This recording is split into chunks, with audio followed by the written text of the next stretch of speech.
but we're going to always highlight what the retail value of the stuff is. Or So, even yeah, outside the our end of retail the deal- value, just the experience. Right. You're basically giving away races so people can come back and go do what they love again. Yeah, exactly. So if you valued all that stuff at retail, our podium package for the 10 classes is probably worth $100,000 in retail dollars. Now this sounds like a QVC channel. That's right. Yeah, and if you're lucky, you can get one more set of steak knives. That's right. If you pre-enter now, we'll throw another entry in for free. Yeah, just pay for right, handling now we got processing. One more class for you. Everybody. Yes. So, and this is your favorite. This is your favorite class. This is a senior shifter. Senior shifter, that was tough because we had some great competitors. I mean, Hunter Pickett was our champion, and he swept Tucson. I believe he swept Tucson last year as well. So I think in the last 4 finals at Tucson, he's swept. So he's got something figured out at that track for sure. That is a great track for him. Yes. Yeah. They have something figured out, and more power to him. Second place in our championship was Cole Shade. Cole is doesn't have the name that some of these other guys have, but he's 16 and fearless and gets it done. Was on the pole once or twice. I mean, he's done a great job. Was always in the mix. Was always on the podium. Always right there. So it was good to see Cole. And just 1 point back of Cole was Jake French. Jake swept our funky situation at Cal Speed where we had to run their main on Sunday morning, and then how we had to then come back and run them a shortened main on Sunday night because of the sunlight. Oh, that's right. They kind of got screwed a little bit. They got screwed a little bit, but Jake swept there. So, but he had one poor finish, and that kind of sent him down the order. But I know you'll like that because I think Hunter Pickett, Cole Shade, and Jake French were all on a certain engine builder's engines. Swedish, blue and yellow logo. Yes. That guy. Can mention he is a class sponsor of the Challenge of America, so I have no problem mentioning Sweet Tech's name because he did a good job. That's right. And he comes to our races and he supports them. And it's so funny. I have Rainey brings a trailer, and Rainey, your boss, and then Empire Karts brings a trailer, and they sponsor a series, and I always dig them out of pit spot and put them in a nice front location where they can be seen and they can do what they have to do, and they always thank me because there's no vendor fee or there's no parking out in the back, and there's like they experience some other places. And it's like, well, you're here to support people that are coming and racing. You're Rainey and his trailer are no different to me than Vincent Vemicart, than Ryan Ruth, than Ford Direct, than the teams. He's supporting his customers. He deserves to have a spot and be able to support his customers because we're all doing this together. And without one piece of the puzzle, you can't complete the puzzle.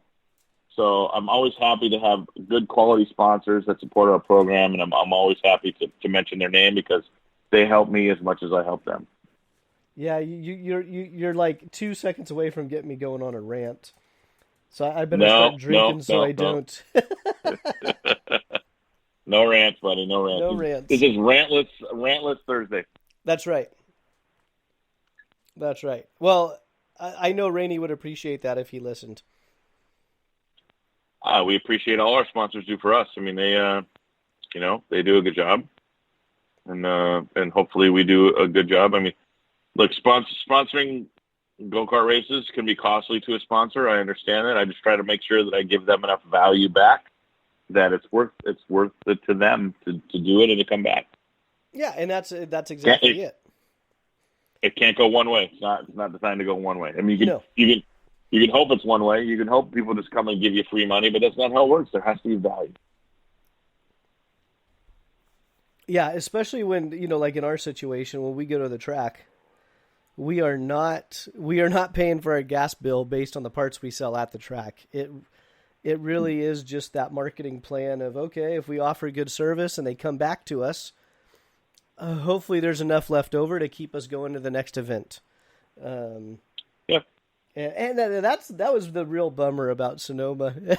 It just I understand. It's like, man, it's right there, and again, all that momentum. I mean, we just highlighted 12, no 10, 10 of your champions. But there was a lot of good racing and a lot of tight battles for your series. Yeah,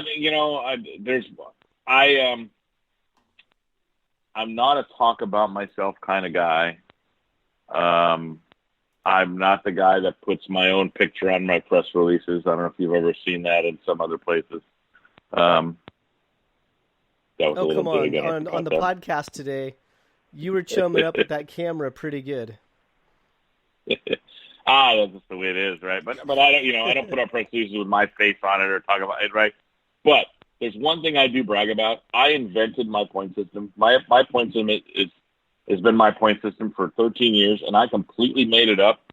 And every year when we run our full 6-race calendar, every year at least 2 of the championships come down to who set the fast lap in the main on Sunday. It's always that close.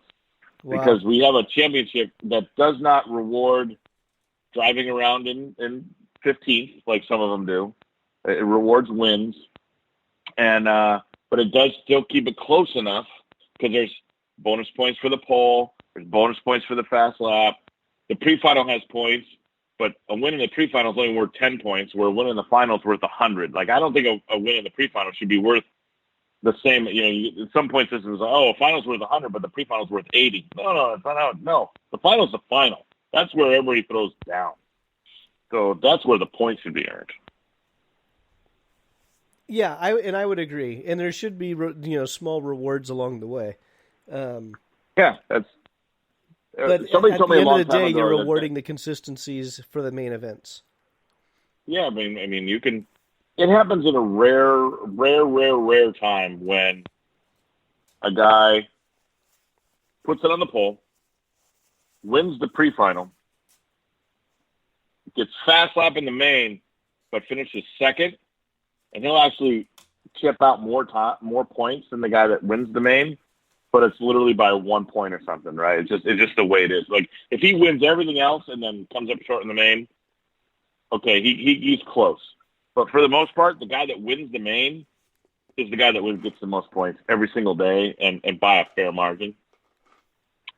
So, I mean, that's how I look at it. And somebody told me it's a long time ago, they were talking about karting versus other motorsports disciplines, and they said, IndyCar only races a final, and NASCAR only races a final. Now, NASCAR's convoluted now, but Formula One only races a final. Why do you have heat race points and this and that? We should only race a final. We shouldn't even race heat races. We should just have a final. And I said, no. IndyCar, basically, all these series have heat races. If you think about anything leading up to a pit stop is a heat race, right? We just take an hour-long pit stop between, but that's it. It is a pit stop. You start where you finished, and then you keep going, right? It's a pit stop. Yeah, that's true.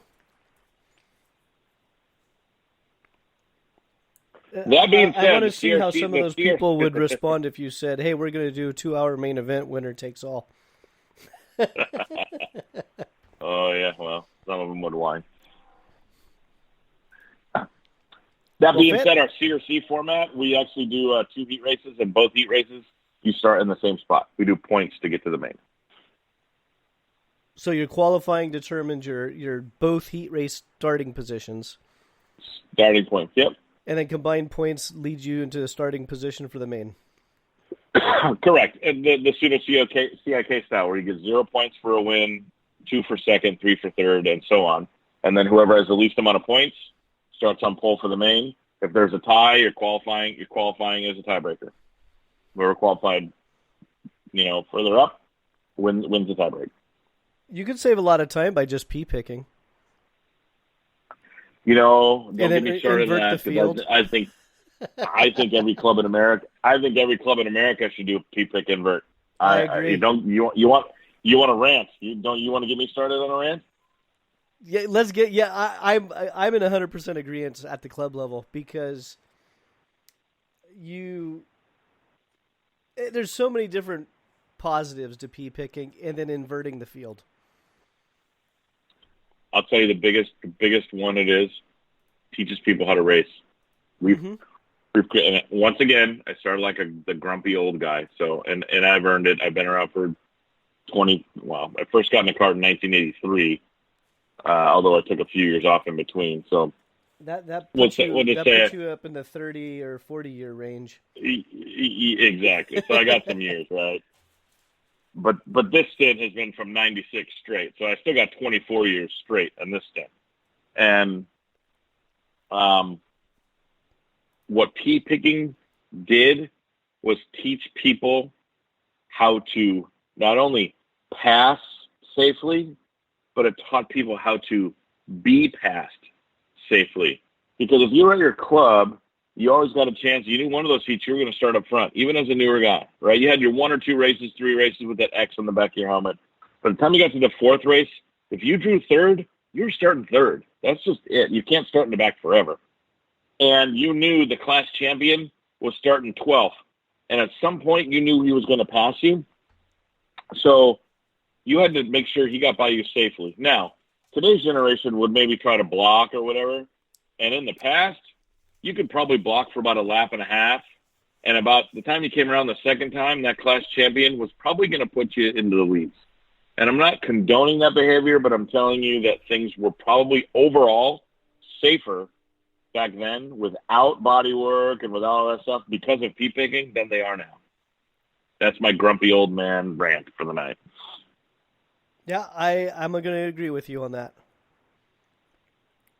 I used to love the P because I think it's. I threw it out there once a couple years ago at a local race, and about half the field had a heart attack in a bad way.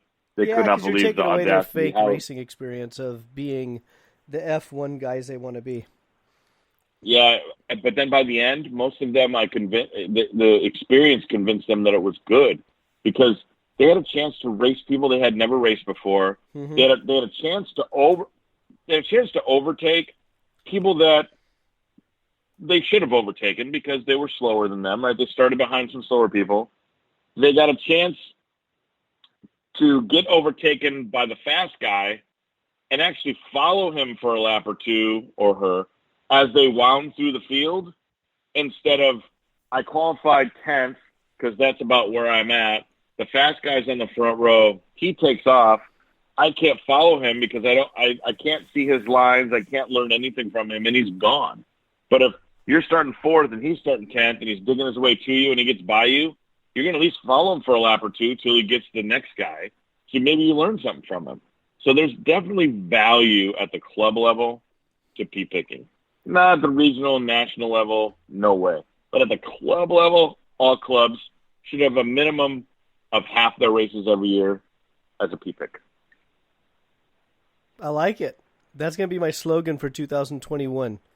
2020 was year of the club. 2020 and 21 is going to be P-pick. There you go. Well, trust me. 2020 was a crapshoot, so 2021 is a P-pick. Yeah.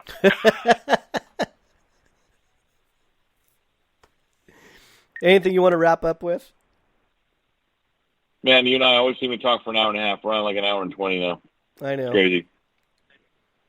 It's crazy. All I hope is that folks are excited. I mean, from the calls and texts and et cetera that I've gotten, emails, folks are excited to go to Phoenix. I think it's going to be a pretty good event. I'm using all my normal staff. I've cut a few staff people out because we're not doing all our tire scanning and all the national level stuff that we have to do to make it seem quote unquote more legitimate, right? So, and people are really not happy with flying. So some of my fly-in staff, I pulled them out so they don't have to fly. But our race directors are the same. Tech's good, the grid, I have all scoring. all that